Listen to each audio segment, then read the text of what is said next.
Okay, so I was thinking I was gonna do another story time, but I guess I'll give you guys one story time. Well, it's not really a story time. Story time, okay?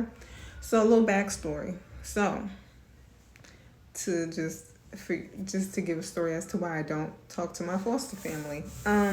Well, can't say foster. She adopted me, so my adopted family basically. Um, okay, let's start when I was born. So again, like I said, my mom was on a crackhead. It's it is what it is, honey. I ain't never knew the woman, never met her, still can't meet her until I die, I guess.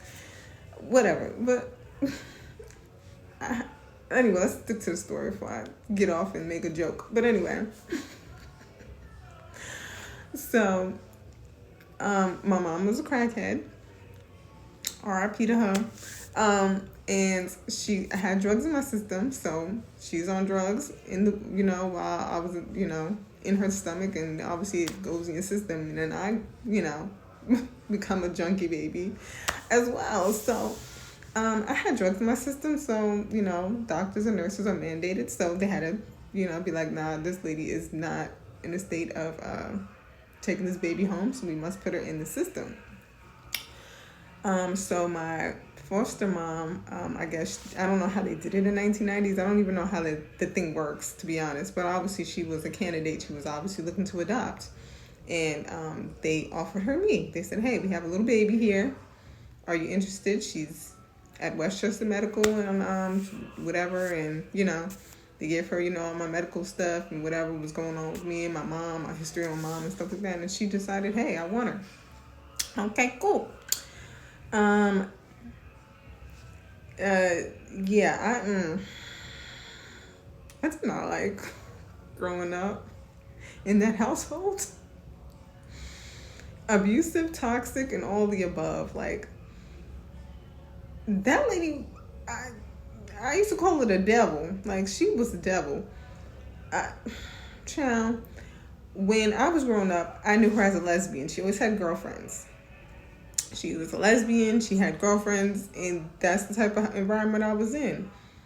She had girlfriends. So I'm like, okay, whatever. I'm just like 5, all my life. Like, not all my life. I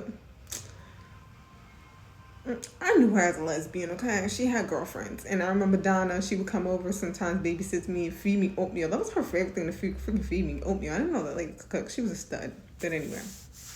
That was her girlfriend at the time, or however. I don't even know how that shit goes, but whatever. Nothing, power to you, but I don't know how that works. Like, so yeah, I didn't know, like, whatever. That's not my business. But at the time, that was her lady. They were so abusive to each other. Oh my God, I watched them, like, beat the shit out of each other, whatever. But yeah, so fast forwarding, she has a biological son. He's the firstborn. Like I said, Flight Anthony, that's her biological son. He was still young, he's older than me, right? So, we the thieves like this, right? It was just 2 of us, me and him, just 2 of us. He was so bad as fuck, she shipped him off to Puerto Rico.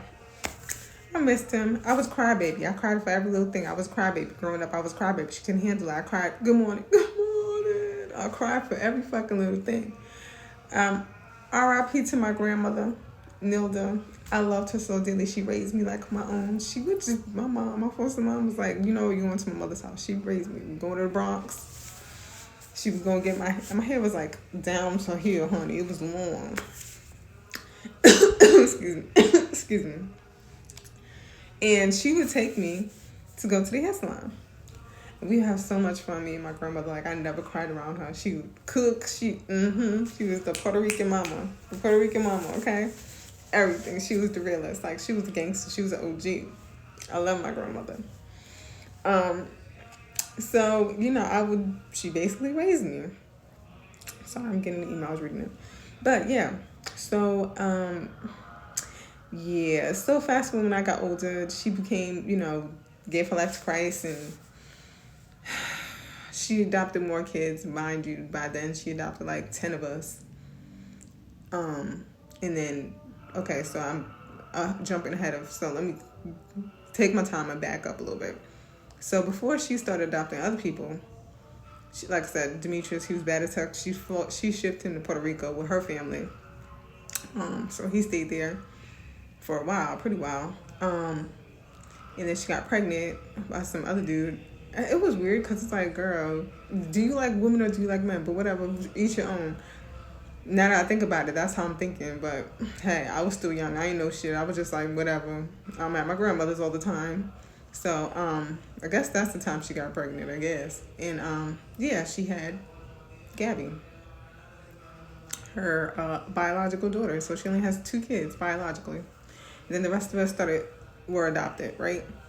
So again, let's fast forward again. We're on track now. So then by 10, I remember me start going to church and stuff like that.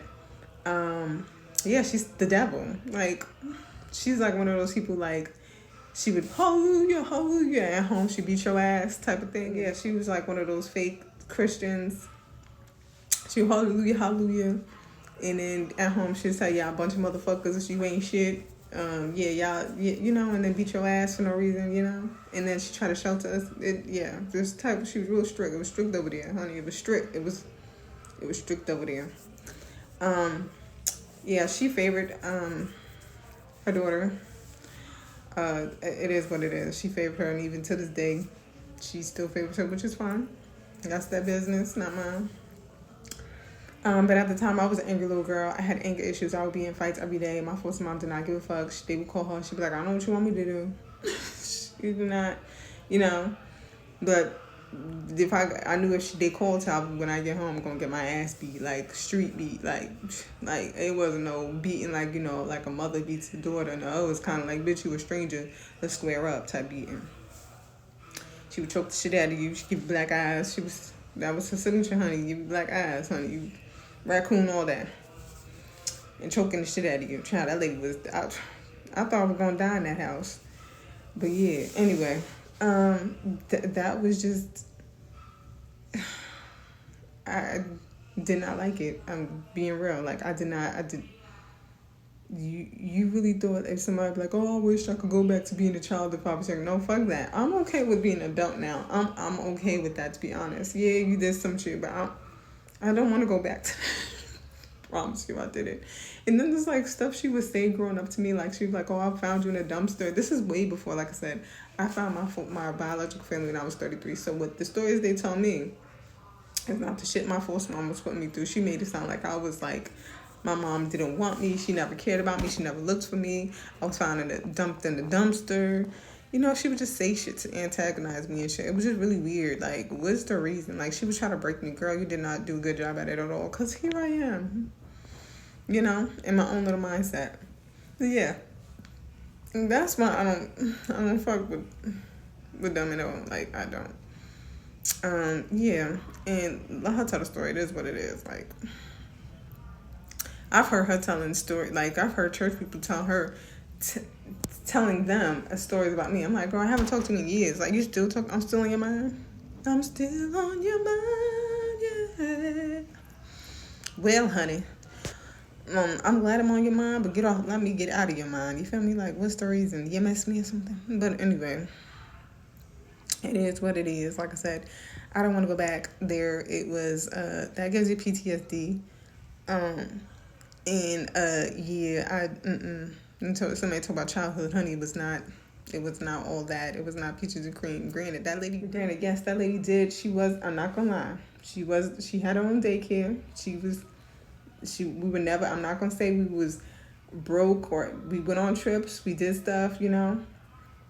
But it wasn't like a loving type of, I never got a hug. I never heard I love you. It wasn't that type of family at all. It's kind of like, I'm getting a check from the government.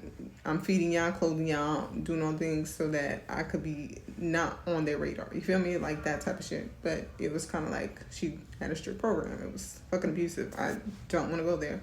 So yeah, that's just it in a nutshell. And then I did reach out to her. Okay, so I did reach out to her way back in 2017 when I was pregnant with my first child. When I was in a homeless shelter. This is the icing on the cake. This is the icing on the cake. When I knew, I said, you know what? I ain't never reached out to this lady. Let me reach out to her. I was in a homeless shelter. I said, hey, is there any way you can help me?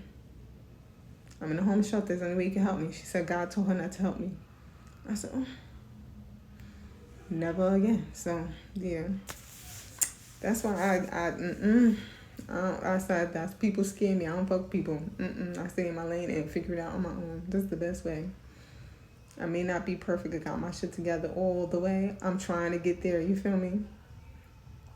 Do I wish I had guidance? I wish I had guidance on, shit like that. But life be life. And that's why I am the person I am today. I don't treat people like shit. I treat people the way they want to be treated. So the way you want to be treated is your actions and the way you talk to people. I go off of that. So if you're rude to me, what do you think's going to happen to you?